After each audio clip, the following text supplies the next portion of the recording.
So, how did we go from this to this? It's no secret that the Amazing Digital Circus draws inspiration from a wide range of interesting places. From mainstream classics like the Mad Max and Evil Dead movies, to obscure, long-forgotten digital artifacts from the 90s. In this video, I'd like to highlight what may just be the weirdest show that's had an undeniable influence on Gooseworks and Glitch's brilliant indie smash hit series. I'm talking about none other than Popey the Performer, a short early wave CG anime that ran in the early 2000s. Calling the show bizarre is a bit of an understatement, since it feels like one hell of a fever dream. It aired on Kids Station in Japan, and as you can see, it's a very innocent show about friendship and funny circus adventures. Okay, never mind, I can explain.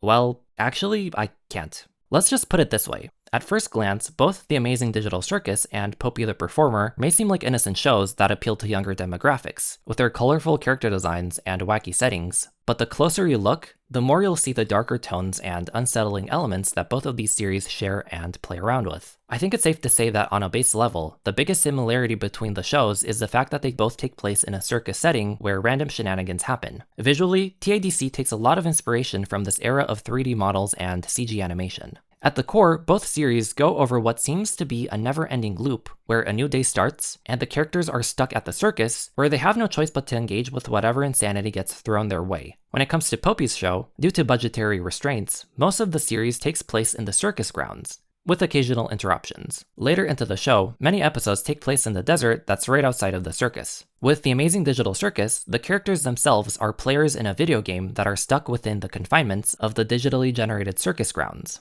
Kane, an AI ringmaster, has the capability and duty to keep his guests entertained. He can generate new adventures and worlds on a whim, which helps add variety and not make things feel quite as restrained. I mentioned earlier how Popey the Performer had budgetary limitations, but it somehow became a strength of the show rather than a weakness. There is no voice acting and the episodes are quite short, but the visuals and music more than make up for it. Each adventure is brilliantly compressed and served to the viewer in the form of a perfectly bite-sized dose of pure unfiltered insanity. Popey has a fairly small cast of characters. First off, we have Popey himself, and as you can see, he dons a rabbit suit of some kind. In The Amazing Digital Circus, we have Jax, who's straight up a rabbit. The similarities between the two characters don't end there, since Popey also enjoys tormenting his cute masked friend. Just like Jax, Popey shows sadistic tendencies when it comes to bringing other characters misfortune, as well as exploiting their weaknesses and fears. Then we have Keramono, the masked wolf. You've probably already noticed the design similarity between him and Gangle from TADC. Both characters put on new masks in order to convey their emotions and feelings.